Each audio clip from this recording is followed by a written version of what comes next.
Hello guys, welcome back to another Combat Media video, bringing you guys the latest in the combat world. I am going to be giving my post-fight review on Andy Ruiz versus Anthony Joshua 2. That fight did just happen earlier today, and Anthony Joshua is now the brand new heavyweight champion of the world. Congratulations to him, as he completely outpointed and outboxed Andy Ruiz Jr. in almost every single round.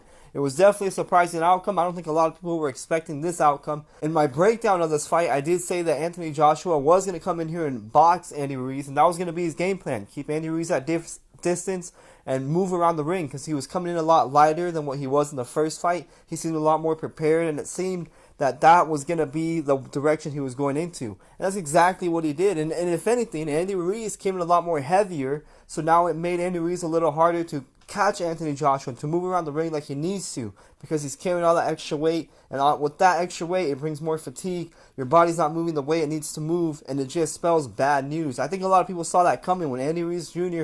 came in very heavy, almost 300 pounds. A lot of people were saying, okay, this is bad news, this is not a good sign, and it was bad news. So let me just kind of break this fight down real quick, just give you guys a quick recap. Pretty much, Anthony Joshua outboxed Andy Ruiz every single round. Andy Ruiz did get on the inside at times, but for the most part, Anthony Joshua was keeping him at bay with his jab, and then at times he'd throw the right hand, and Andy Ruiz just could never really slip those punches, could never really get on the inside. It was almost similar to the first fight before the knockdown, and if you guys remember, even before the knockdown, Andy Ruiz was losing the fight. You know, he got knocked down, but because he got back up and he stayed toe-to-toe with Anthony Joshua, he got to land that big punch. But this time that didn't happen. I think Anthony Joshua learned from the first fight, and he knew he could not go toe-to-toe with Andy Ruiz, and that's exactly what he didn't do. You know, he kept his distance, he was moving around the ring well. I feel Andy Ruiz could have cut off the ring a little bit better. You know, it seems like he was doing a little more chasing than cutting off the ring. He was just chasing, moving forward,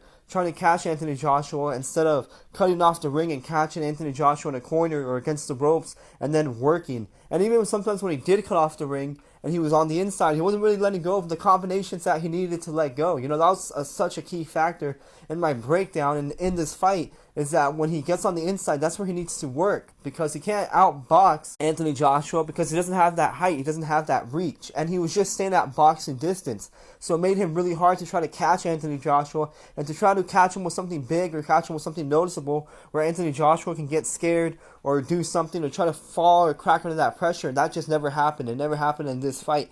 And, you know, props to Anthony Joshua for keeping Ruiz at bay, for boxing the way he did. A lot of people gave him a shutout. Some of the judges almost gave him a shutout. They only gave, like, Andy Ruiz 1 round. I gave Andy Ruiz about 3. But nevertheless, it was not a close fight at all. It was a complete destruction of Andy Ruiz. And such a sad way to see Andy Ruiz lose the titles like that. You know, he came out here and he won in the first fight by knockout, and here he just gets completely outboxed almost in every single round. You know, it's such a bad way. But, you know, Andy Ruiz didn't come in with that same fire that we saw in the first fight, with that same hunger. You know, he wasn't hungry throughout the whole press conference. He wasn't hungry throughout the whole camp. And he didn't seem that hungry in this fight.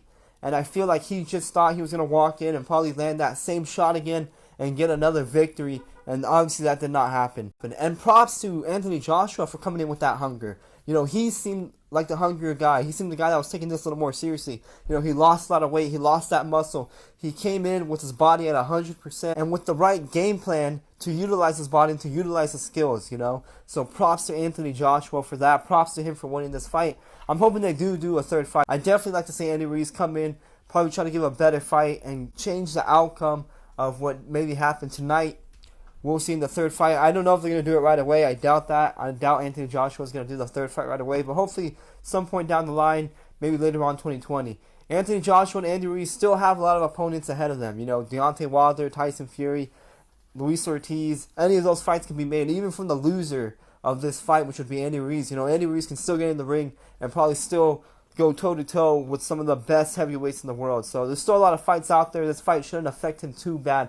But let me know your guys' thoughts down below. Was this the outcome that you expected? Were you guys even betting on Anthony Joshua to come out and steal the show? I definitely wasn't too much. You know, I did say in my breakdown that I wouldn't be surprised, but I was leaning towards Andy Ruiz just because I thought that Anthony Joshua was going to come in with a lot of demons on his head, a lot of pressure on his shoulders, and I thought that he may crack under the pressure. Obviously, he didn't. He left all that outside of the ring, and he came in 100%. So, again, let me know your guys' thoughts down below. Stay tuned for more post-fight reviews. I will be discussing the future of both fighters And also stay tuned for Jamel Charlo versus Dennis Hogan, as that fight is happening later on tonight, okay? Hope you guys enjoy the rest of your day, and I'll be seeing you guys in the next one. If you guys are enjoying the content, please leave a like, subscribe, as it really does help the channel out. And I will be seeing you guys in the next video.